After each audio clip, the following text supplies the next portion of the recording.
नाम के शहर में तेजस अपनी पत्नी नीरू के साथ रहता था। पति पत्नी दोनों ही नौकरी करते थे।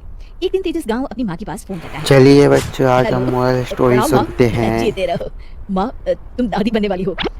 अरे वाह, ठीक है बेटा, मैं कल ही आती हूँ। जब माँ जी शहर पहुंची तो बेटी बहू ने बहुत अच्छे से स्वागत किया। लीजिए माँ जी चाय। अरे गर्मा गर्म पकौड़े ले आओ माँ के लिए। नीरू रसोई में गई और 2 मिनट में ही पकौड़े ले आई। जी ये लीजिए। बहू जादू से बनाए हैं क्या? अभी तो रसोई में गई थी। यम्मी। माँ जी शीला रसोई में पकौड़े तल रही है, मैं बस लेकर आई। हे भगवान, मेरा धर्म भ्रष्ट कर दिया तूने। अब तो गंगा जल से शुद्धिकरण करना होगा। दूसरे दिन, माँ जी मैंने नाश्ता बना दिया है, ऑफिस जा रही हूँ। पर अभी तो घर का सारा काम पड़ा है। शीला आती ही होगी, झाड़ू पोछा बर्तन कपड़े वो सब कर लेगी। हमारे जमाने में घर का सारा काम हम ही करते थे। जी माँ जी आप बहुत होशियार हैं, मैं घर ऑफिस दोनों नहीं संभाल पाती। तो जरूरत क्या है घर से बाहर जाकर चाकरी करने की? वैसे भी घर का काम खुद करने से घर में बरकत आती है, समझी? पर माँ जी पर कुछ नहीं, इस महीने की पगार मिले फिर आपकी संबंध है। हाँ।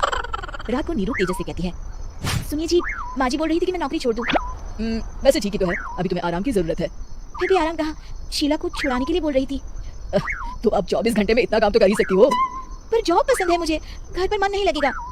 अगले दिन जब दोनों ऑफिस के लिए निकल रहे थे, मेरी तो कोई कीमत ही नहीं है इस घर में। माँ जी आजकल महंगाई बहुत है, रहन सहन भी बदल गया है, दोनों नौकरी करते हैं तभी ठीक रहता है। अच्छा तू कहना क्या चाहती है, मेरा बेटा तुझे बिठा के खिला नहीं सकता? तू ही इस घर का खर्च चला रही है? नहीं माँ जी मेरा वो मतलब नहीं था। मतलब खूब समझती हूँ, ये बाल धूप में सफेद नहीं किए मैंने। हाँ। अब तो ये रोज का काम हो गया था। तेजस भी रोज की छिक-छिक से परेशान हो गया था। एक दिन उसने कहा, नीरू वैसे भी तुम्हें मैटरनिटी लीव मिलने वाली है तो अभी से ही छुट्टी ले लो। पर क्या, मेरी सैलरी अच्छी खासी है। आखिर नीरू ने रिजाइन कर दिया। जब बच्चा हुआ तो घर में सब बहुत खुश हुए। कुछ दिनों बाद तेजस फाइल देख रहा था। क्या हुआ तेजस, कुछ परेशान लग रहे हो? हाँ वो हमारी जितनी सेविंग्स थी वो तो हॉस्पिटल में और छठी के फंक्शन में खत्म हो गई है नीरू। और अभी वैसे मंदी चल रही है तो मैं बोल रही थी कल मुन्ना को हेपेटाइटिस का टीका लगवाना है। नीरू क्या पोस्टपोन नहीं कर सकते? नहीं जी बिल्कुल नहीं। अब तेजस को समझ में आ रहा था कि उससे गलती हुई है। पैसों की कमी का असर घर के माहौल पर भी पड़ रहा था। अगले दिन, बेटा मेरा चश्मा और ये दवाइयाँ ले आना, पर्चा देते हुए माँ जी ने कहा। जी।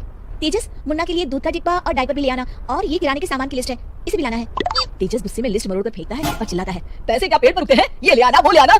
अरे पर ये जरूरत का सामान ही है। वो गुस्से में बिना कुछ कहे ऑफिस चला गया। अरे लंच तो ले चाहिए। नीरू दौड़ कर डिब्बा पकड़ाती है।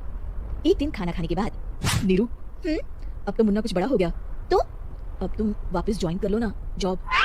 पर इस रिसेशन में जॉब मिलना बहुत मुश्किल है, ट्राई तो करो। फिर मुन्ना, माँ जी है ना, और एक फुल टाइम मेड भी लगा लेंगे। पर माँ जी उन्हें तो पसंद नहीं। तभी माँ जी वहाँ आ जाती है और प्यार से नीरू के सर पर हाथ फेरते हुए बोलती है, अब मेरी समझ में आ गया बहू, पहले के और अब के समय में अंतर है। तुम काम शुरू करो, मुन्ना की जिम्मेदारी मेरी। मेरी प्यारी माँ जी। ये कहकर नीरू उनके गले लग गई। शिक्षा परिवर्तन संसार का नियम है, हमें भी समय के साथ चलना चाहिए। उम्मीद है कि आपको हमारी ये कहानी पसंद आई होगी। कृपया हमारे चैनल को सब्सक्राइब करें और सभी अपडेट्स के लिए बेल आइकन जरूर क्लिक करें। और हाँ, वीडियो लाइक और शेयर करना मत भूलिएगा। Bye bye.